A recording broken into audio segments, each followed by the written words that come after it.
ప్రతి శుక్రవారం నేర్చుకుంటా ఉన్నాం. తప్పకుండా రండి. ఎందుకంటే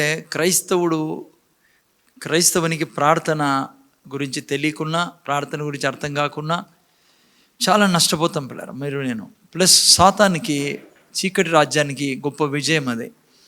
ప్రార్థన అందరూ చేస్తారు, కానీ గంటల కొద్దీ చేసేవాళ్ళు ఉన్నారు, దినాలు చేసేవాళ్ళు, 40 రోజులు 20 రోజులు చేసేవాళ్ళు ఉన్నారు. కానీ సరిగ్గా జ్ఞానం లేకుండా నువ్వు ప్రార్థన చేస్తూ ఉన్నా, ఎన్ని రోజులు చేసినా, ఎన్ని గంటలు చేసినా లాభం ఉండదు. సో అందుకే ప్రతి శుక్రవారం వచ్చి కొద్దిగా నేర్చుకుంటా ఉన్నాం. చాలా ముఖ్యమైన విషయాలు, మీ జీవితాలనే ట్రాన్స్ఫార్మ్ చేసే విషయాలు ఇక్కడ చెప్పే విషయాలు మీకు. ముఖ్యంగా ప్రార్థన అనేది చాలా ప్రాముఖ్యమైనది మీ నా జీవితంలో. సో దాని గురించి క్లారిటీ ఉండాలి మీకు నాకు. చాలా అవసరం మీకు గంటలు ప్రార్థన చేయడము, దినాలు ప్రార్థన చేయడము. కానీ సరైన ప్రార్థన చాలా అవసరము. నువ్వు ఎంత సమయం చేసినా నీకు జవాబు రాకుండా ఉంటే ఏం ప్రయోజనము? ఓకే, సో అందుకనే చాలా ప్రాముఖ్యమైన విషయం అని మాత్రం నేను చెప్పగలిగినది. సో ఆల్రెడీ మనము 2 సెక్షన్లని కవర్ చేసాం పిల్లరా. ఈరోజు 3rd సెక్షన్ని నేను స్టార్ట్ చేయాలా ప్రార్థనలో. ఆల్రెడీ 2 సెక్షన్లు ఏమేమి నేర్చుకున్నాం. ఫస్ట్ మనం నేర్చుకునేది వై ప్రే. ఎందుకు ప్రార్థన కదమ్మా, ఎందుకు ప్రార్థన అనేది మనం నేర్చుకున్నాం. సో మా దేవుని బిడ్డలుగా మనకు వెంటనే వచ్చే థాట్ ఏంటంటే, అవును ఎందుకు ప్రార్థన చేయాలా? దేవునికి అన్నీ తెలుసు కదా, నేను దేవునికి చెప్పేది ఏముంది, దేవునికి తెలియదు ఏముంది, నేను ప్రార్థనలో చెప్పి మళ్ళీ దేవుడు నాకు ఇచ్చేది ఏముంది, ఎందుకు చేయాలి ప్రార్థన అనే ఒక లెథార్జీ, ఒక సోమరితనము జనరలీ మన మనసులో అందరిలో ప్రాకుతుంది పిల్లల. కొంతమంది ఏం చెప్పాలా దేవునికి, నేను చెప్పినంత మాత్రం దేవుడు ఇస్తాడా, దేవుడు ఏమేలో అది ఇస్తాడు కదా, ఆయన ఏం నిర్ణయించుకున్నాడో అది ఇస్తాడు కదా, నేనెందుకు ప్రార్థన చేయాలా అనే ఒక ఆలోచన, రకరకాల ఆలోచనలు వస్తుంటాయి ప్రార్థన అంటూనే. ఎందుకంటే చీకటి రాజ్యము మీరు నేను ప్రార్థన చేయనీదు. అందుకనే స్ట్రైట్గా మీకు చెప్పాలంటే ఏ సాకు మీకు నాకు ప్రార్థన విషయంలో ఉండకూడదు, ఏ ఎక్స్క్యూజ్ మీకు నాకు లేదు పిల్లరా ప్రార్థన చేయకోకుండా ఉండడానికి. నువ్వు సృష్టించబడిండేదే ప్రార్థన చేయడానికి. అమ్మ అర్థమవుతుంది నేనేం చెప్తున్నాను? ఈ లోకంలో దేవుడు నిన్ను సృష్టించినది నువ్వు ప్రార్థన చేయడానికి. ప్రార్థన నా జీవితానికి ప్రాణం కంటే ముఖ్యమైనది. ఈ జీవితంలో నువ్వు విజయవంతంగా ఉండాలన్నా, ఆరోగ్యంగా ఉండాలన్నా, ప్రతి మేలు దేవుడి నుంచి అనుభవించాలన్నా ప్రార్థన గొప్ప ఆయుధం పిల్లరా. అర్థమైంది? అందుకే యేసుప్రభు ఏం చెప్పాడు? ప్రతి వారం మనం ఈ వాక్యం చదువుకుంటూ ఉంటాం. ఏమన్నాడు యేసుప్రభు అంటే, విసుగక, ఎందుకంటే విసుగు వస్తుంది, ఆ రీజన్ ఈ రీజన్, విసుగక ఎప్పుడు ప్రార్థన చేయాలా? గట్టి చెప్పాలి, ఎప్పుడు చెప్పండి. విసుగక నిత్యము ప్రార్థన చేయచుండవలెను. చూడండి, విసుక్కోక ఎప్పుడు ప్రార్థన చేయాలంటే నిత్యము. సో ఏం ఎక్స్క్యూజే ఉండకూడదు ఇంకా మీకు నాకు. దేవుడి యొక్క నోటి నుంచి వచ్చిన మాట ఇదే, నిత్యము ప్రార్థన చేయమని. సో ప్రార్థన చేయని వ్యక్తివైతే నువ్వు ప్రార్థనకి ప్రాధాన్యత ఇవ్వకుండా నీ జీవితాన్ని జీవిస్తాము అనుకుంటే నువ్వు ఎన్నడే కానీ సంతోషంగా బ్రతకలేవు, విజయంలో బ్రతకలేవు, మేలుల్లో బ్రతకలేవు. ఓకే, సో అది మీకు ముఖ్యంగా గుర్తుండాల్సింది. అందుకే వచ్చి వింటే నాకు ఇది కూడా తెలుసు, ఏది, చాలామందికి మీలో ప్రార్థన చేయాలంటుంది, ఏం చేయాలో తెలీదు, ఎలా చేయాలో తెలీదు. సో అందుకనే ఇంట్రెస్ట్ ఉండదు. అందుకని వచ్చి వింటే మీకు ప్రార్థన అంటే బహు ప్రీతిగా మారిపోతుంది. నిత్యము ప్రార్థన చేయబుద్ధి అవుతుంది మీకు. అసలు ప్రార్థన ఏంటో తెలుసుకుంటారు, ఎట్లా నిత్యము ప్రార్థన చేయాలి కూడా అర్థమవుతుంది. మీకు ఎవరు చెప్పే పని ఉండదు, మీకు తెలుసు, ఊపిరిలా మీ ప్రార్థన జీవితం మారిపోతుంది మీకు కరెక్ట్గా అర్థం చేసుకుంటే ప్రార్థన. అదే నేను ఇక్కడ చెప్తాను. ఇది చాలా చాలా మంచి టాపిక్, ఇది చాలా మంచి విషయము, మనకు ప్రాణం లాంటిది ప్రార్థన. ప్రార్థన లేని వ్యక్తి విజయవంతంగా జీవించడం అసాధ్యం లారా. ఓకే, సో అందుకనే వై ప్రేయర్ అనే దానికి ఏ రీజన్ ఉండకూడదు. ఓకే, జీవితంలో బ్రతికున్నందుకు భూమి మీద గుర్తుపెట్టుకోండి. అర్థమైందా? ఓకే, మీకు చెప్పాను నేను ఎందుకు ప్రార్థన చేయాలని. రీజన్స్ కొన్ని నేర్చుకున్నాం ఆల్రెడీ. కదా. దాంట్లో ముఖ్యంగా 2 రీజన్స్ ఎప్పుడు మర్చిపోకండి. 4 రీజన్స్ చెప్పాను, కానీ 2 ఎక్కువగా, మిగతావన్నీ కవర్ అయితే ఈ 2 మెయిన్గా మీకు గుర్తుండాల. ఈ 2 రీజన్స్. ఫస్ట్ కారణము ఎందుకు ప్రేయర్ చేయాలా అంటే, ఏం ఫస్ట్ కారణం? ఈ భూమి, ఈ సృష్టి దేవుడు ఎవరి చేతిలో పెట్టాడు? మనిషి చేతిలో పెట్టాడు. సో ఈ భూమి మీద అంటే నీ భార్య జీవితంలో, నీ భర్త జీవితంలో, నీ జీవితంలో, నీ పిల్లల జీవితంలో, నీ వ్యాపారంలో, నీ ఉద్యోగంలో, నీ జీవితంలో ఏది చేయాలన్న దేవుడు, నువ్వు బ్రతుకున్నందుకు ఇక్కడ భూమి మీద శరీరంలో ఉన్నంత వరకు నువ్వు దేవునికి పర్మిషన్ ఇస్తే తప్ప దేవుడు నీ జీవితంలో ఏ పని చేయడు. అది ఫస్ట్ రీజన్. ఆయన ఎంతగా నిర్ణయించుకున్నాడంటే, నేను కూడా ఈ భూమి మీద నా ఇష్టానుసారంగా ఏది చేయను, నువ్వు నాకు పర్మిషన్ ఇస్తేనే తప్ప. అంత భయంకరమైన బలమైన నిర్ణయం అదే. సో దయతో నా జీవితాలు ప్రార్థన విషయంలో ఆడుకోకండి. దేవుడు అంటాడు, నువ్వు పర్మిషన్ ఇస్తే తప్ప నీ జీవితంలో ఏం చేయను. అది మొదటి రీజన్. రెండోది ఏంటంటే, దేవునికి అనేక కోరికలు ఉన్నాయి పిల్లరా. ఈ భూమి మీద జరిగించాలని నీ ద్వారా అని, నీ కుటుంబంలో జరిగించాలని, నీ పక్కింటి వారిలో జరిగించాలని, నీ ద్వారా జరిగించాలని, ఈ భూమి మీద నీ ద్వారా జరిగించాలని. సో ఆయన ఏం జరిగించాలన్నా నువ్వు ప్రార్థనలో పర్మిషన్ ఇస్తే తప్ప ఆయన కూడా ఏం చేయలేడు నీ జీవితం ద్వారా ఏం చేయాలో అది. సో ఈ మెయిన్ 2 రీజన్స్ని నేను ఎప్పుడు జ్ఞాపకం పెట్టుకోవాలి. ఓకే, భూమి నీది కాబట్టి ఆయన ఏం చేయడు. నువ్వు ఆయనకి పర్మిషన్ ఇస్తే అన్నీ చేయగలడు ఆయన ఈ భూమి మీద నీ జీవితంలో. అదేవిధంగా నీ కొరకు అనేక ప్లాన్స్ ఉన్నాయి దేవుని దగ్గర. నువ్వు పర్మిషన్ ఇస్తేనే ఆ ప్లాన్స్ నీ ద్వారా చేయగలడు ఆయన. ప్రణాళికలు అనేక ఉన్నాయి. అందుకనే ఎందుకు ప్రార్థన చేయాలంటే, ఇది క్యాపిటల్గా మీ దగ్గర ఉండాలి. దీన్ని బట్టి నీకు అర్థమవుతుంది, నువ్వు ప్రార్థన చేయకుంటే నీ జీవితంలో దేవునికున్న ప్రణాళికలు ఏం నెరవేర్చబడవు. ఈ భూమి మీద నీకేం కావాలో కూడా ఆయన ఇయ్యలేడు. నీకు రాకూడదని చాలా ప్రయత్నాలు జరుగుతున్నాయి శత్రువు ద్వారా. నీకు రావాలంటే దేవుని చేతిలో లేదు, నీ చేతిలో ఉంది. నువ్వు పర్మిషన్ ఇస్తే తప్ప ఆయన నీ చేతిలోకి తెచ్చేయలేడు, నీ జీవితంలోకి తెచ్చేయలేడు అవి. సో అందుకే సీరియస్గా తీసుకోవాలి ప్రార్థన అంటే. ఓకే, ఇది why pray first section. Okay, అయిపోయిందా? సెకండ్ సెక్షన్లో ఏం నేర్చుకున్నాం? నిన్న శుక్రవారం నేను లేను, అంతకుముందు శుక్రవారం సెకండ్ సెక్షన్. నాకు అర్థమైంది, మీరందరూ తలలు కింద దించుకోవాలంటే మాకు గుర్తులేదు. విశ్వాసంతో ప్రార్థన చేయడం గురించి నేర్చుకున్నాం. అమ్మా అర్థమైందా? నేను దానిలోకి పోను. సో మీకు తెలుసు, వినండి. ఒకవేళ మీరు మర్చిపోయింటే రిపీట్ చేసి వినండి. ఒకసారి వింటే కాదు, ఎప్పటికీ చాలాసార్లు వినాలా. ఐ డోంట్ నో మీరు ఎంతమంది వింటారో. వినండి రెండోసారి కలిసింటే. ఎందుకంటే ఇది ప్రాణం మనకు. హార్ట్ ఉన్నట్లే ఏంది ప్రార్థన జీవితం. ఆత్మీయ జీవితానికి ప్రార్థన జీవితం చాలా అవసరం. రెండో సెక్షన్లో విశ్వాసంతో కూడిన ప్రార్థన, విశ్వాసంతో ప్రార్థన చేయాలనేది ఆ శుక్రవారం మనం నేర్చుకున్నాం, అంతకుముందు శుక్రవారం. ఈరోజు థర్డ్ సెక్షన్, ఎందుకంటే టైం నాకు తక్కువ ఉంటుంది కాబట్టి మీరు వినండి. ఒక థర్డ్ సెక్షన్ ఏంటంటే చాలా ఇంపార్టెంట్ ప్రీచింగ్ ఈరోజు. థర్డ్ సెక్షన్ ప్రార్థనలో వాడవలసిన మాటలు.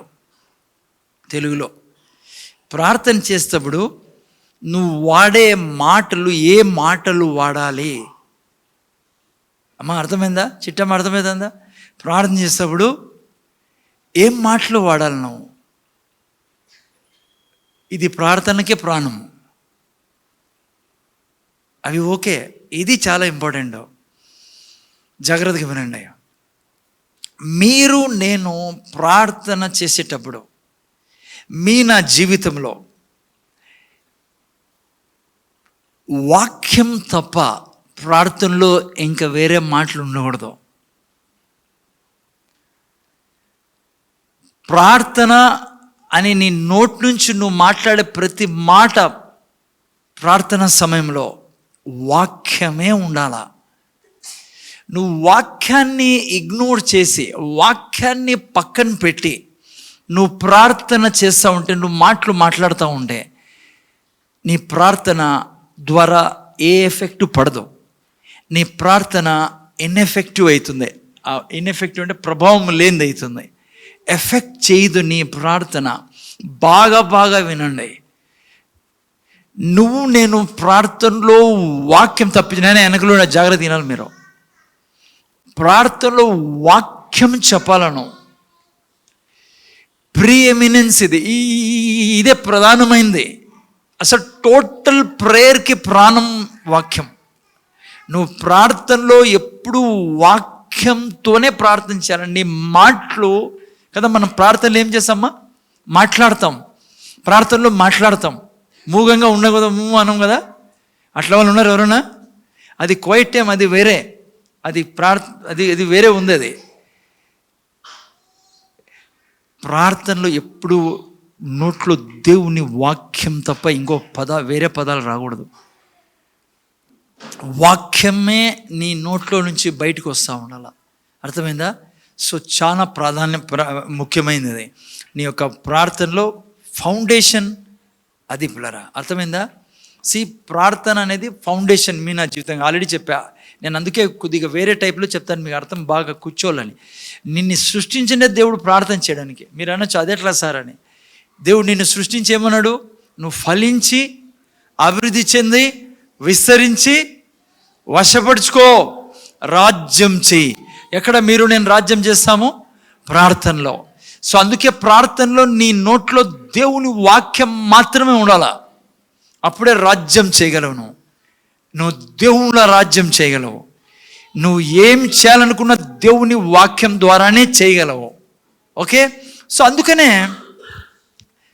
చాలా ముఖ్యమైనది ప్రార్థనలో నేను ఎల్లప్పుడూ వాక్యం ద్వారానే, వాక్యం మాత్రమే చెప్పడం. ఓకే. సో అర్థమైందా మీకు? నిన్న వారం మనం చూసుకున్నాం విశ్వాసం ఎలా వస్తుందని. నిన్న వారం ఏం చూసుకున్నాం? విశ్వాసంతో ప్రార్థన చేయడం చూసుకున్నాం పిల్లరా. మీకు నాకు విశ్వాసం ఎట్లొస్తుందని చూసుకున్నాం. ఎట్లొస్తుంది వాక్యం అమ్మా? విశ్వాసం ఎట్లొస్తుంది? వినుట వలన విశ్వాసం. దేవుని వాక్యం మనం ఎంత వింటామో, వేరేటి వినటం వల్ల ఏమొస్తుందో ఆ విశ్వాసం వస్తుంది. కానీ దేవుని వాక్యాన్ని వినడం వలన విశ్వాసం వస్తుంది. జాగ్రత్తగా వింటున్నారా? ఎందుకు వాక్యం చెప్పాలా ప్రేయర్లో అనేది మీకు చెప్తున్నా. విశ్వాసం ఎక్కడి నుంచి వస్తుంది? వినుట వలన వస్తుంది. 10:17 రోమీయులకు రాసిన పత్రిక. ఏం వినడం వలన? వాక్యం. మీకు తెలుసా వస్తుంది విశ్వాసం వాక్యం వినడం వలన. విశ్వాసాన్ని విడుదల ఎట్లా చేస్తాం మనం? మళ్ళీ వాక్యము చెప్పడం వలన. అందుకే విశ్వాసంతో కూడిన ప్రార్థన అంటే ఏంటంటే, ప్రార్థనలో దేవుని వాక్యాన్ని నువ్వు విడుదల చేయడమే విశ్వాసంతో కూడిన ప్రార్థన. ఎప్పుడైతే నువ్వు దేవుని వాక్యాన్ని విడుదల చేస్తావో ప్రార్థనలో, ప్రతి పదములో ప్రతి దానికి వాక్యం ఉంది. ఈ సృష్టిలో దేవుడు ఇచ్చాడు నీ గ్రంథం, ప్రతి పరిస్థితికి వాక్యం ఉంది. నువ్వు వాక్యాన్ని మాట్లాడతావు, నువ్వు దేవుని స్థానంలో ఉండే ఈ సృష్టితో నువ్వు మాట్లాడుతూ ఉంటావు. నువ్వు వాక్యం చెప్పే వ్యక్తివైతే అదే దేవునికి పర్మిషన్ ఇచ్చేది, దేవుని కోసం ద్వారం తెరిచేది. ఈ సృష్టిలో నీ ద్వారా దేవుడు ఏం పని చేయాలన్నా నువ్వు విశ్వాసంతో వాక్యాన్ని చెప్పినప్పుడే దేవుడు నీ ద్వారా పనిచేస్తాడు. అందుకే ప్రార్థన ఏం చేస్తుందని చెప్పాం? దేవునికి పర్మిషన్ ఇస్తుంది. పిల్లరా జాగ్రత్తగా వినండి. దేవుడు ఏది కూడా ఎట్లా బై ఫోర్స్ చేయడమా అంటే, నీకు ఇష్టం లేకుండా ఏది దేవుడు నీ ద్వారా చేయడు. ఆయన చాలా చాలా చాలా గౌరవమైన వ్యక్తి దేవుడు. చాలా గౌరవంగా బ్రతికే దేవుడు ఆయన. నీకు ఎప్పుడు కూడా నీ జీవితంలో ఫోర్స్ చేయడు ఆయన. ఏ దాని విషయంలో ఫోర్స్ చేయడు. నువ్వు ఇప్పుడు పడుకున్నా కూడా ఫోర్స్ చేయడు ఆయన. నీకు చాలా గౌరవించే దేవుడు, నీకు గౌరవంగా మాట్లాడే దేవుడు ఆయన. సాతాను ఫోర్స్ చేస్తాడు. సాతాను చాలా ఈడియట్. వాడికి గౌరవం అనేది తెలియదు. వాడు గౌరవం అంటే వాడిని గౌరవించకూడదు. హలో, వాడు బై ఫోర్స్ నీ జీవితంలో ప్రవేశించాలని కోరుకుంటాడు, బలవంతాన పని చేయాలని కోరుకుంటాడు. నీకు ఇష్టం లేకుండా ఏదో విధంగా ప్రవేశించి నీ యొక్క జీవితంలో సమస్యలు తేవాలని, నీకు దేవుని దీవెనలు రాకుండా వాడు ఫోర్స్తో చేస్తాడు. కానీ దేవుడు బై ఫోర్స్ ఏది చేయడు. అంటే బలవంతం చేయడు దేవుడు. ఓకే, అర్థమైందా? అందుకే చూడండి, ఆదికాండం 2-3 అధ్యాయాలు మనం చూసుకుంటాం. ఏం చేశాడు సాతాను కదా, బలవంతం వాళ్ళకి అబద్ధాలు చెప్పి వాళ్ళతో కంటిన్యూగా వాళ్ళు ఎటు తిరిగి. దేవుడు అట్లా చేయడు. దేవుడు ఏం చేశాడు, నువ్వు తినొద్దు సార్ పక్కన తప్పుకున్నాడు దేవుడు. ఎందుకు చెప్పండి, దేవునికి అలవాటు. ఎందుకు తెలుసా, నిన్ను నన్ను దేవుడు తన స్వరూపంలో పోలికలో సృష్టించుకున్నాడు. అందుకే దేవుడు మనల్ని గౌరవిస్తాడు. అందుకే దేవుడు ఎప్పుడు ఏది ఫోర్స్ చేయడులారా. ఈ సృష్టిలో చూడండి, దేవుడు ఏం చేశాడు, దేవుడు తన కుమారుణ్ణి పంపించాడు ఈ లోకానికి. బైబిల్ చెప్తుంది, God so loved the world, so loved the world కదా. లోకాల్ని దేవుడు ఎంతో ప్రేమించాడు. ప్రేమించి ఏం చేశాడు, ఆయన తన కుమారుని పంపించాడు. ఆ కుమారుడు ఏం చేశాడు, నా కొరకు తన ప్రాణాలని అర్పించి రక్తాన్ని చెందించే ప్రతి మనిషికి రక్షణ ఇచ్చేశాడు. రోగం నుంచి విడిపించాడు, శాపం నుంచి విడిపించాడు, నరకానికి ఆయన వెళ్ళి ప్రతి ఒక్కరి జీవితంలో నరకాన్ని మూసేశాడు దేవుడు. యేసుప్రభు అంటాడు, ఇప్పుడు యేసుప్రభు తిరిగి లేచిన తర్వాత అన్నాడు, బీగం చెవులు నా చేతిలో ఉన్నాయి. ఇప్పుడు ఆదాము బీగం చెవులు ఇచ్చేసిండ సాతానికి. యేసుప్రభు పాతాళానికి పోయి ఏం చేశాడు, బీగం చెవులు తీసుకొచ్చి అన్నాడు, ఇప్పుడు మరణం యొక్క తాళపు చెవులు నా దగ్గర ఉన్నాయి. అయితే దేవుడు ఏం చేశాడు, ఈ లోకంలో యేసుప్రభుని పంపించాడు, బలి ఇచ్చాడు. అయినా ఫోర్స్ చేయడం లే అందరినీ ఆమెను రక్షణ పొందుకోమని. దేవుడు ఒకటే మాట చెప్పాడు మనకి, నేను ఫోర్స్ చేయను ఎవరికి. అందుకే ఏం చెప్పాడు మనతో, మీరు వెళ్ళి సర్వలోకానికి ఈ మాటలు చెప్పండి, ఈ సువార్త చెప్పండి. ఏం సువార్త, ఇక నువ్వు రోగంలో ఉండడానికి అవసరం లేదు, నువ్వు పాపంలో ఉండడానికి అవసరంలా. పాపం ద్వారా సాతానుకి నీ మీద అధికారం ఇవ్వాల్సిన పనుల. ఇక నువ్వు అనుక్షణము ఏడ్చుకుంటూ బాధలో, పీడలో, వేదనలో, భయముతో బతకాల్సిన అవసరం లేదు. అదే సువార్త అండి పిల్లరా. ఇది మత ప్రచారం కాదు, ఇది యేసుప్రభు ద్వారా సువార్త అంటే. చాలా మతం మార్చేదానికి బయట అబద్ధం చెప్తున్నారు పిల్లరా. నిజం చెప్పాలంటే బలవంత మార్పిడి, ఏదో మతం మార్పిడి, బలవంతపు ఆ పచ్చి అబద్ధం భూమి మీద. ఇది దేవుడే బలవంతం చేయడం, మనుషులు ఎందుకు బలవంతం చేస్తారు? ఎవరైనా మిమ్మల్ని బలవంతం చేశారా? రక్షణ పొందుకునే దానికి ఎవడు బలవంతం చల్లదు. అది ఊరికే అబద్ధం చెప్తున్నారు బయట, అంతే. దేవుడే బలవంతం చేయమని ఎప్పుడు చెప్పడు బైబిల్లో రాయబల్లా. అందుకే మనం చేసేది ఏంటి, కేవలం సువార్త చెప్పడం. ఆ సువార్త నమ్మితే ఏమవుతుంది, రక్షణ పొందుకుంటారు పిల్లరా, అంతే కదా. సో మీరు నేను ఏం చేశాం, రక్షణ పొందుకున్నాం. ఏం చేసి, పర్మిషన్ ఇచ్చి. చాలా ముఖ్యమైన మాట చెప్పాలి నేను, అందుకే ఇది చెప్తున్నా. మీరు నేను ఏం చేశాం, నా జీవితంలో పర్మిషన్ ఇచ్చాం పిల్లరా. అందుకే మీరు నేను ఈరోజు నీతిమంతులుగా చేయబడి ఉన్నాం, పరిశుద్ధులుగా చేయబడి ఉన్నాం. మీరు నేను నిత్య జీవితానికి వారసులు చేయబడి ఉన్నాం. మనం ఆల్రెడీ దేవుని యొక్క రాజ్యంలో నివసిస్తున్నాం, యేసుప్రభు రాజ్యంలో చేరి ఉన్నాం. మీరు నేను దేవుని బిడలం.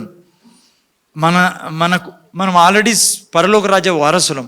మనం ఎప్పుడు ఈ లోకంలో కళ్ళు మూసినా, మనం నిద్రపోయినా, చనిపోయినా ఎక్కడుంటాం, స్ట్రైట్గా స్వర్గంలో ఉంటాం పిల్లరా. దేవుని సన్నిధిలో ఉంటాం. మనం ఆల్రెడీ దేవుని సన్నిధిలో ఉన్నాం. ఓకే, సో అంత గొప్ప జీవితము మీరు నేను పొందుకొని ఉన్నాం ఆల్రెడీ.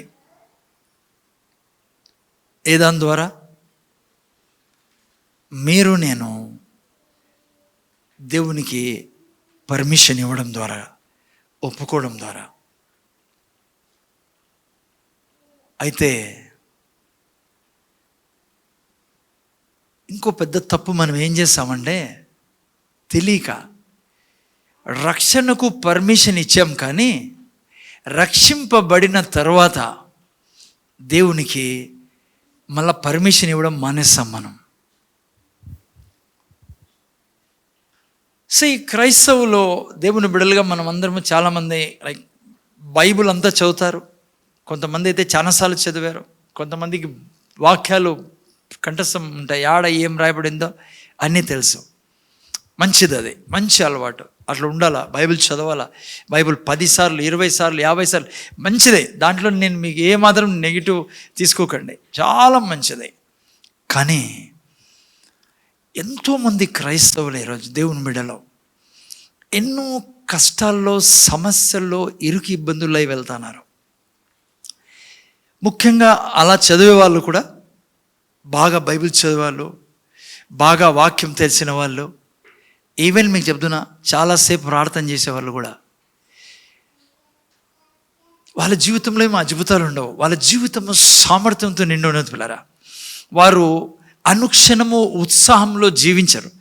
వారు జీవితంలో దైవత్వాన్ని అనుభవిస్తూ జీవించరు వాళ్ళు.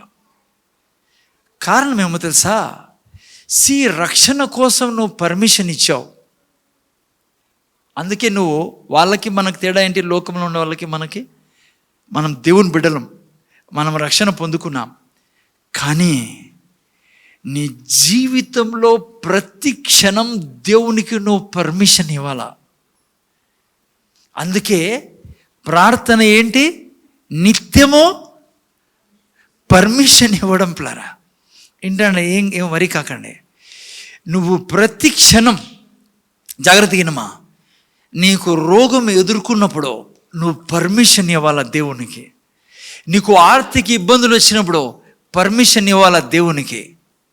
నీకు ఏ సమస్య వచ్చినా నీ జీవితంలో, ఏ స్థితిని నువ్వు ఎదుర్కొంటున్నా, నువ్వు దేవునికి పర్మిషన్ ఇవ్వాలా. అదే ప్రార్థన అంటే. ఆ టైంలో నువ్వు ఏం చేయాలా? పర్మిషన్ ఇవ్వడానికి నువ్వు వాక్యం చెప్పాలా. అందుకే ప్రార్థనలో అతి ముఖ్యమైన గుండె ఏమో తెలుసా మీకు? వాక్యం చెప్పడం. వాక్యం ద్వారానే నేను ప్రార్థన చేయాలా. ఉదాహరణ చెప్తాను. ఎప్పుడైతే రోగం మిమ్మల్ని, మీ శరీరాన్ని తడుతుందో, దేవుడు అంటాడు నాకు పర్మిషన్. నువ్వు ఎప్పుడైతే ఆ యొక్క ప్రార్థన సమయం అంటావో, యేసయ్య తిన్న దెబ్బల చేత నా శరీరం నిండా ఆరోగ్యం ఉంది, నా దేవుడు తన వాక్యాన్ని పంపించి నన్ను స్వస్థపరిచాడు, నా దేవుడు నేను పడిన అనారోగ్యం నుంచి లేవనెత్తాడు, దేవుని వాక్యం నా సర్వ శరీరానికి ఆరోగ్యం ఇస్తాను, దేవుడు నా తిండి నీటిని దీవించాడు కాబట్టి నా శరీరం నిండా ఆరోగ్యం ఉంది. ఇదే ప్రార్థన పిల్లరా. నువ్వు ఎప్పుడైతే ప్రార్థనలో వాక్యం చెప్తున్నావో, నువ్వు దేవునికి నీ జీవితంలో ద్వారాలు తెరుస్తున్నావు.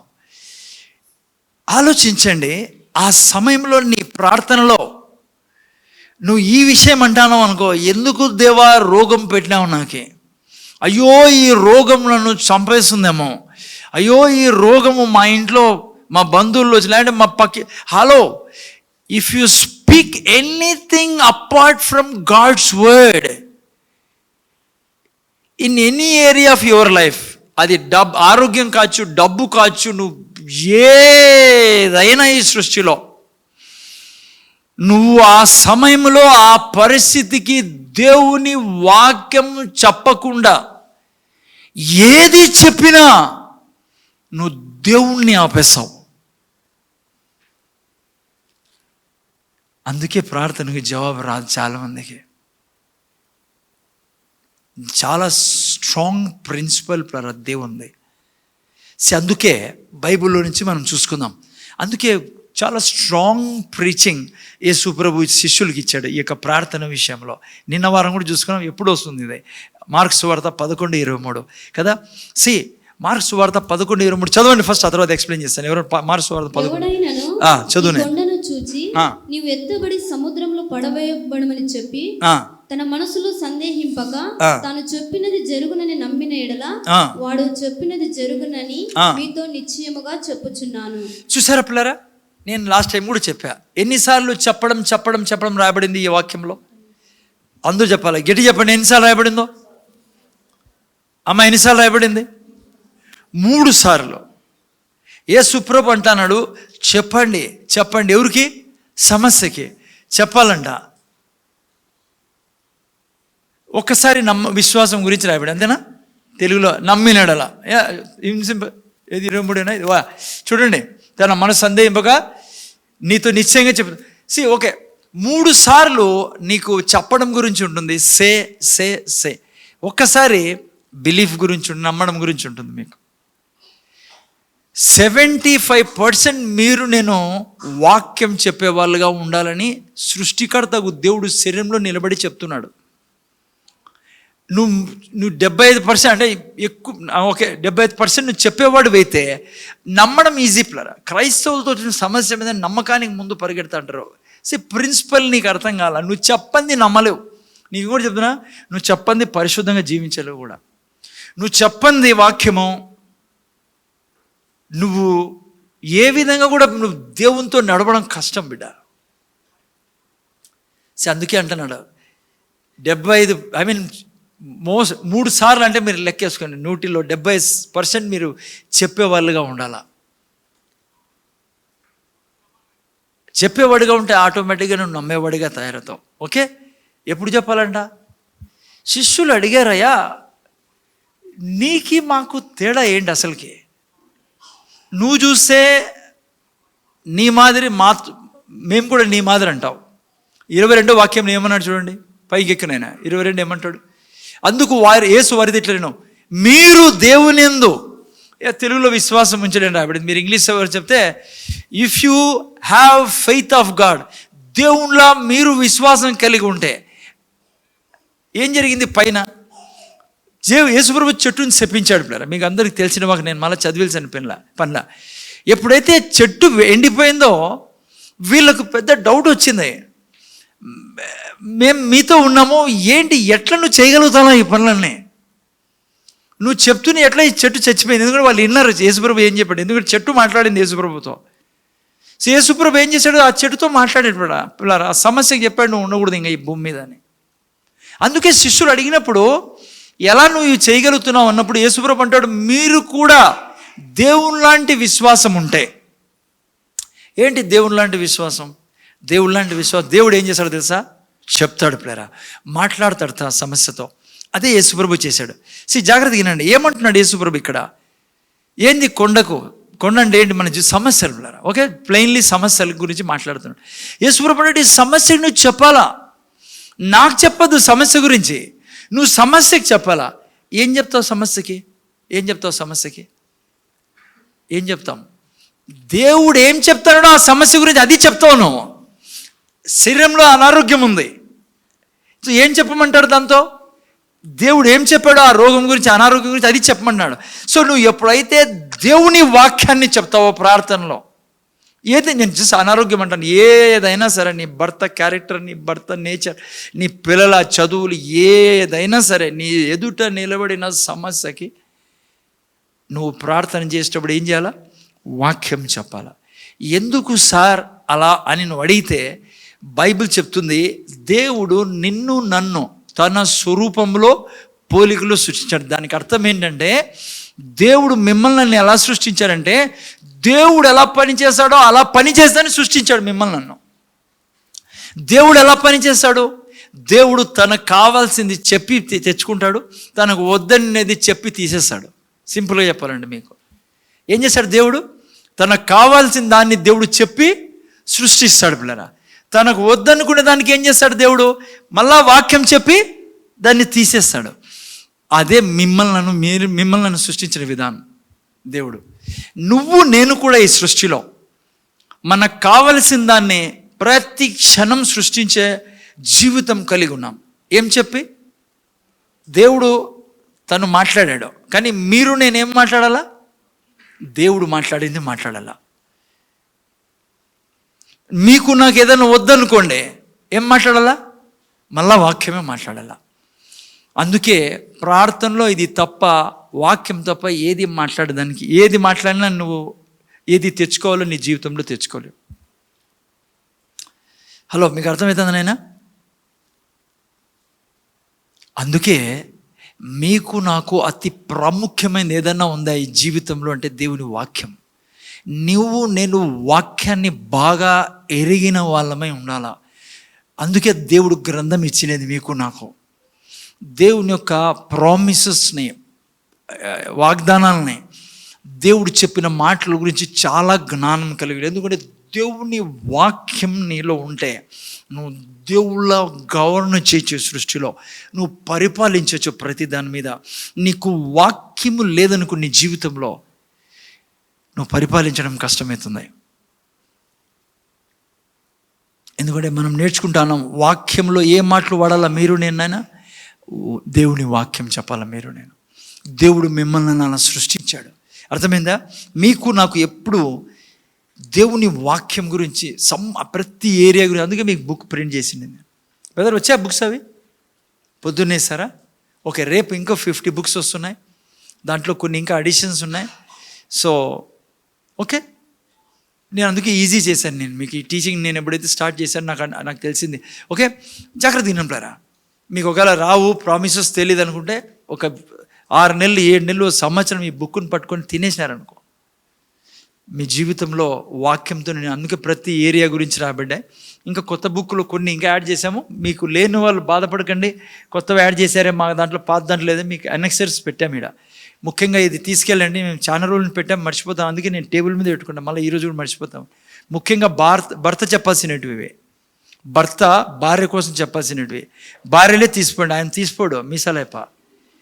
మీరు తీసుకొని పోయి ఆ అప్పకి పొద్దున్నే ఇచ్చి కాఫీ ఇచ్చి, ఇది చెప్పు నాయనా నా కోసం అని చెప్పి బతిమలాడండి. అట్లా లేదండి, ఏళ్ళు చేసారు అందరూ చెప్పేవాళ్ళే. తీసిపోయి ఇవ్వండి భర్తలకి. చాలా ఇంపార్టెంట్ ప్రీచింగ్. ఓకే, ఏనాం సారీ ప్రేయర్ అది. అందుకే నేను అవన్నీ మీకు ఇచ్చిన పుస్తకము, అది అంత వాక్యంతో కూడిన ప్రార్థన. ఓకే సరే, ఓ ఆ విషయం. సో ఓకే రండి ఒక వాక్యంలోకి వెళ్దాం. మీరు నేను మత్తయి సువార్త 6వ అధ్యాయం. ఓకే, అక్కడ వరకు మీకు అర్థమైంది కదా. పర్మిషన్ కేవలం రక్షణ కోసం పర్మిషన్ ఇస్తే కాదు, ప్రతి క్షణం దేవునికి పర్మిషన్ అంటే ఏం సార్? ఏదో జెండా ఊపడం కాదు, వాక్యం చెప్పడమే పర్మిషన్. నువ్వు ఆరోగ్యం గురించి వాక్యం చెప్పడం, ఐశ్వర్యం గురించి వాక్యం చెప్పడం, దేవునికి ద్వారం తెరవడం. లేకుంటే అందుకే చాలామంది క్రైస్తవులు చాలా కష్టాలు ఉంటారు ప్లరా, నిరుత్సాహంలో ఉంటారు, ఎంతో భారంతో ఉంటారు. నేను చెప్తున్న మాట మీరు అర్థం చేసుకోవాలని. అందుకే చాలామంది క్రైస్తవులను చూసి యేసు ప్రభువు రాలని కోరుకోరు. ఏం తెలుసా? ఈ మనిషి లట్కా ఇచ్చింటాడు ముఖమంతా. ఎందుకంటే ఈ మనిషికి ఎట్లా like fire brand, I mean like అగ్నిగుండంలో ఎలా ఉండాలో తెలియదు. నేను చెప్తున్నా మీకు, వాక్యం చెప్పే వ్యక్తివైతే అగ్నిలా మండుతూ ఉంటావు. అన్ని లోకాలకి నువ్వు పెద్ద ఖతర్నాక్ ఒక టెర్రరిస్ట్ ఉన్నట్లే నువ్వు వాళ్ళకి. అర్థమైందా? అంత నువ్వు అసలు నువ్వు బతికి నువ్వు నీకు ఆహారం వాక్యం.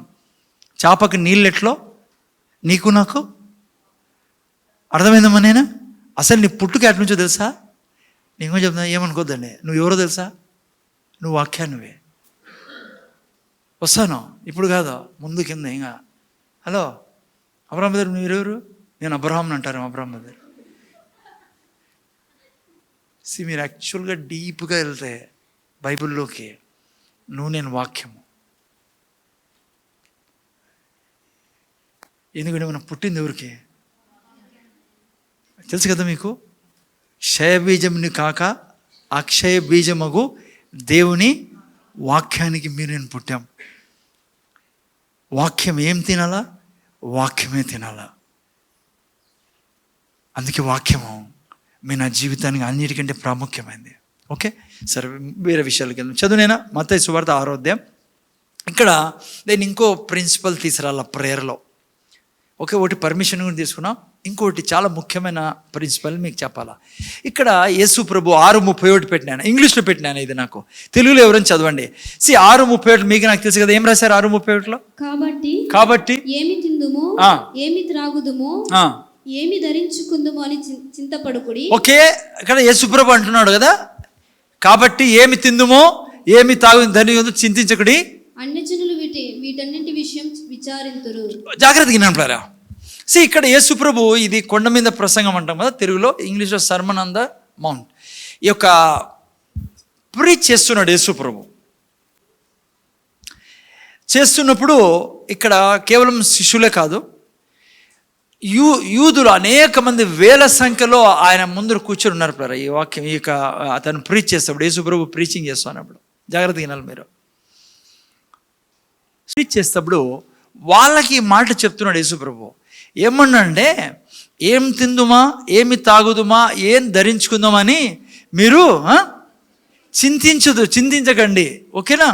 మీరు చూస్తే ఈరోజు భూమి మీద కూడా మీరు చూడండి, మీ ఇళ్ళల్లో చూసుకోండి, భూమి మీద పక్కన పెట్టండి, ఏముంటుంది పొద్దున్న సాయంత్రం వరకు డిస్కషన్.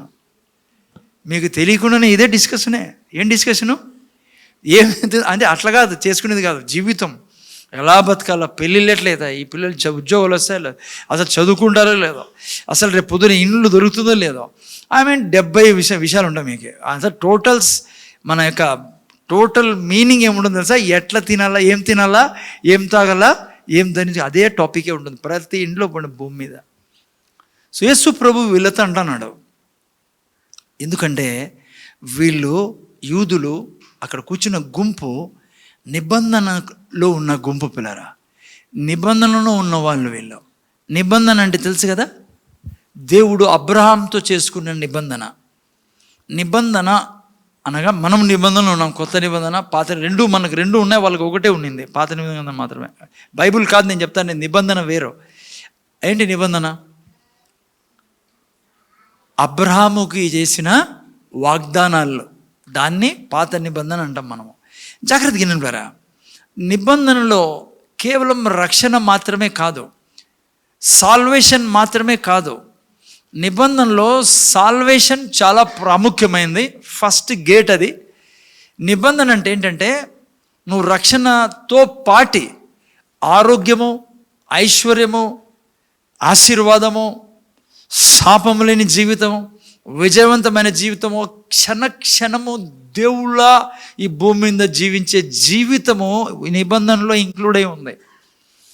అందుకే అబ్రహాంతో అన్నాడు, I bless you, I make you blessing, I make your name great, you shall be great, you shall be a blessing of this world, for this world, you shall be a blessing of this world. See, అది నిబంధనలో ఉండేది. మీకు నాకు ఇప్పుడు అది మీ నా జీవితంలో ఉంది. అది రక్షణ మాత్రమే కాదు నిబంధన అంటే, ఈ బ్లెస్సింగ్స్ అని. సో అందుకే యేసు ప్రభు వాళ్ళతో అంటున్నాడు, ఏం తిందుమా, ఏం తాగుదుమా, ఏం ధరించుకుందామా, ఎందుకు చింతిస్తూ ఉన్నారు? నేను మీ పితరులకు ఎంత దీవించాను నేను కదా. అబ్రహాముకి ధనికుని చేసింది ఎవరు? ఇస్సాకును ధనికుని చేసింది ఎవరు? యాకోబును ధనికుని చేసింది ఎవరుమా? దేవుడు.